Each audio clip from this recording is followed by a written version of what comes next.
په روایت کې راغلی دی چې د معتکف یعنی اعتکاف کوونکي لپاره بهترین او سنت طریقه دا ده چې کله دی اعتکاف ته کینی په میاشت رمضان کې نو نه به دا انسان د بیمار پوښتنې لذي او نه به چې کوم دی د جنازې پسې ځي.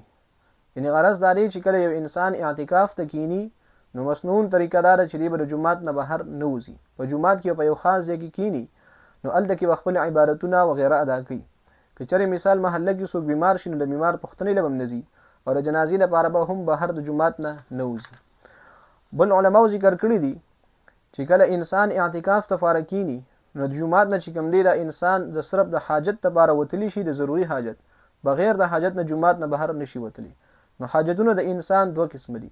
یو شرعي حاجت جوړېدی شي چې کله یو انسان په یو مسجد کې اعتکاف ته فارغ کینی او په هغه جومات کې مثال په تور د جمعې مونځ نه کېده نو دا اعتکاف کوونکي د دې جومات نه د جمعې د مونځ لپاره بهر وتلی شي. یو چې کوم دی نو دا شرعي حاجت دی اوس او یو طبعي حاجت د انسان دی.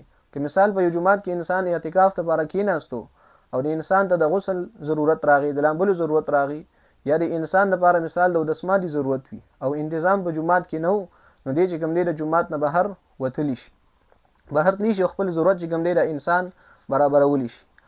بل ضروری مسله دا ده چې کله انسان اعتکاف ته کینی نو چې دی په صحت باندې برابر وي او دی روزي نیوسلی شي ځکه د دې مسنون اعتکاف چې په میاشت رمضان کې ادا کولی شي د لپاره روزه شرط او ضروری ده.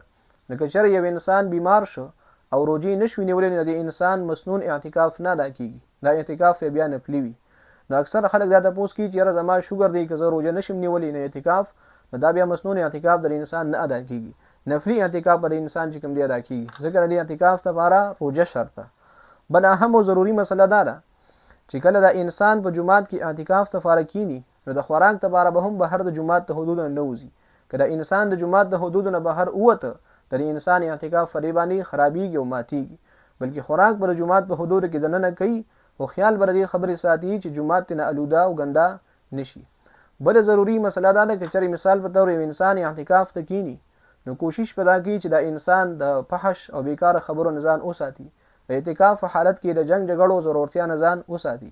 که چېرې دغه قسمه خبرې رالی چې چار سره شور شرابه وکړله نه اعتکاف ماتیږي نه خو لیکن علماو ذکر کړي چې د اعتکاف بې نوره او بې برکته شي